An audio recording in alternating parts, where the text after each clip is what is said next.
This is the story of how the world's richest person, the owner of Tesla and X, bought the global town square, then corrupted it before using his immense wealth to help elect a convicted felon. April 14, 2022. Elon Musk makes an unsolicited offer to buy Twitter for $44 billion. He claims the site has become politically skewed and says, for Twitter to deserve public trust, it must be politically neutral. October 27th, the deal goes through. The next evening, a far-right conspiracy theorist breaks into the San Francisco home of Democrat House Speaker Nancy Pelosi, intending to kidnap her. Pelosi is away, but the man attacks her husband Paul, hitting him repeatedly on the head with a hammer. Paul Pelosi escapes with his life, but requires surgery for a fractured skull. While most people take the chance to decry political violence, the new owner of Twitter, Elon Musk, posts a tweet sharing an entirely false claim that Paul Pelosi was in fact injured in a drunken fight with a male prostitute with whom he was involved. Musk includes a link to a false claim on a website that has a history of publishing conspiracy theories, including a story asserting that Hillary Clinton is dead and has been replaced by a body double. Musk's post is retweeted 24,000 times before he deletes it. November 18th, Musk's Twitter starts to unlock previously banned accounts. Misogynist far-right influencer Andrew Tate was permanently banned from Twitter in 2017 after urging women to, quote, bear some responsibility for rape. Now he's back. Tate posts, I've decided to fly to the failed state of California, walk into Twitter HQ, and tell @Elon Musk he's a legend. On my way. 2 months later, Tate will be arrested in Romania on suspicion of human trafficking, rape, and forming an organized crime group. December 8th. 3 members of Twitter's Trust and Safety Council resign. In their resignation letter, they cite research that found slurs against Black Americans and gay men jumped 195% and 58% respectively since Musk's takeover. 3 days later, the remaining members of Twitter's Trust and Safety Council are dismissed. Musk then tweets that, quote, my pronouns are prosecute Fauci, a reference to a conspiracy theory that the COVID crisis was exacerbated by America's top infectious disease doctor. December 16th, having claimed he's a free speech absolutist, Musk bans @ElonJet, a Twitter account that tracks the movements of his private jet using publicly available data. Musk also bans the accounts of a number of journalists who have written about @ElonJet. February 12, 2023. Ahead of the Super Bowl, both Musk and President Joe Biden tweet their support for the Philadelphia Eagles. Biden's tweet is seen 29 million times, Musk's just 9 million times. Incensed, Musk leaves the game early and calls an impromptu meeting of Twitter engineers at 2:36 a.m.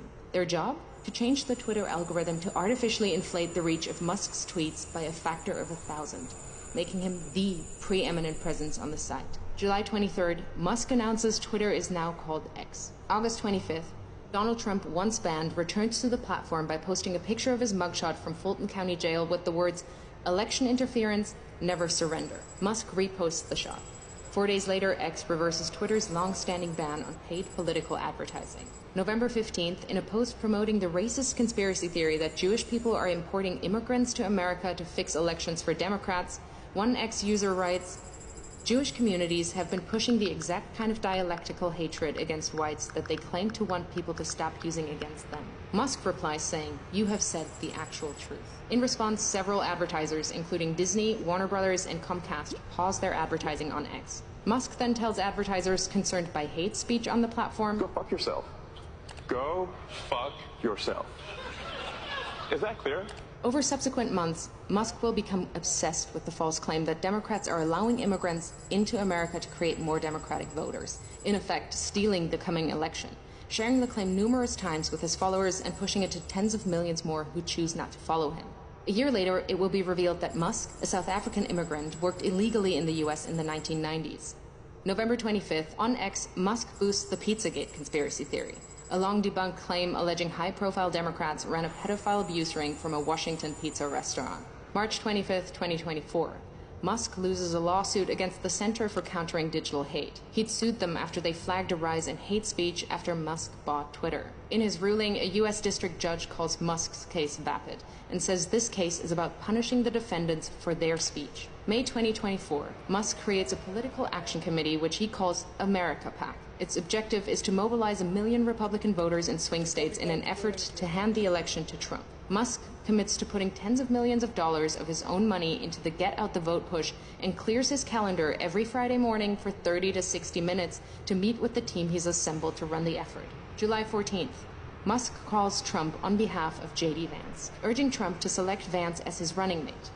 Vance says abortion is murder and insults women who haven't become mothers. A bunch of childless cat ladies who are miserable at their own lives and the choices that they've made. Musk's phone call is part of a broad effort by Silicon Valley billionaires to ensure Vance is selected. The next day, Vance is unveiled as Trump's vice presidential candidate. September 6th, Trump says that if he wins, he will appoint Musk to head up a government efficiency commission.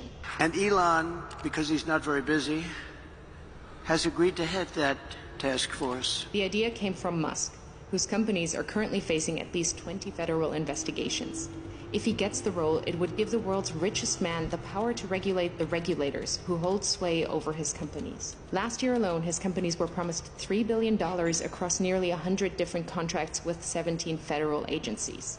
September 9th, Musk spreads a conspiracy theory that immigrants in Ohio are eating people's pets. The following day, Trump repeats the slur during the presidential debate with Kamala Harris. In Springfield, they're eating the dogs. The false claim leads to multiple bomb threats against the Springfield immigrant community. September 15th and 16th. Over a single weekend, Musk amplifies a conspiracy theory that ABC leaked sample debate questions to the Harris campaign, falsely claims that the Dems want to take your kids, further fuels racist lies about immigrants eating pets, shares with his nearly 200 million followers on X that Trump must win to, quote, preserve freedom and meritocracy in America, and insinuates that it is suspicious that no one is even trying to assassinate Biden and Kamala, adding a thinking face emoji. The U.S. Secret Service confirms that it is aware of the post. The White House issues a statement saying violence should only be condemned, never encouraged or joked about. This rhetoric is irresponsible. October 4th, Musk posts, unless Trump wins and we get rid of the mountain of smothering regulations that have nothing to do with safety, humanity will never reach Mars. This is existential. Musk is the owner of SpaceX and stands to make billions from U.S. government space contracts. October 5th, the user handle @America is taken from an X user and given by Musk to his America PAC. That evening, he joins the former president on stage in Pennsylvania, jumping about wildly. Fight, fight, fight, vote, vote, vote. By now, he's moved with his senior team to a war room in a hotel in Pennsylvania to focus full-time on the Trump campaign. He speaks to Trump multiple times a week, is doing a series of pro-Trump town halls across the state, and has recruited lieutenants from his companies to join him.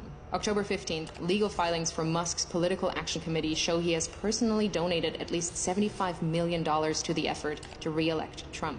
October 18th, it's revealed that another Musk-funded group called Future Coalition PAC is targeting Muslim voters in Michigan and Jewish voters in Pennsylvania with diametrically opposed political advertisements about Kamala Harris. In areas with large Muslim populations, the group is painting Harris as a close friend of Israel and is suggesting that she's beholden to the beliefs of her Jewish husband.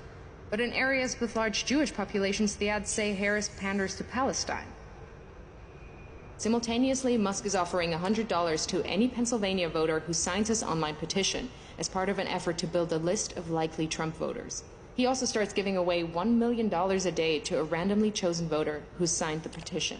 October 19th, it's revealed that the Building America's Future PAC, another Musk-funded campaign group, is impersonating the Harris campaign by setting up a fake website containing fake policy positions, then sending out text messages driving voters to the fake site. October 24th, it's revealed that Musk gave his America PAC a further $44 million in the first 16 days of October. October 25th, the Wall Street Journal reports that Musk has been in regular contact with Russian President Vladimir Putin since 2022. October 27th, Musk speaks at the now infamous Trump rally at Madison Square Garden, a gathering characterized by racism, misogyny, and threats of violence. USA! USA! Musk has posted more than 3,000 times on X in the last month, including dozens of unfounded claims about the election which have been viewed hundreds of millions of times. Apart from Trump himself, Musk is now the single biggest spreader of election disinformation. November 5th, Trump wins the presidential election. Elon Musk, a far-right conspiracy theorist, has succeeded in using his immense wealth to help swing the election in favor of a convicted felon.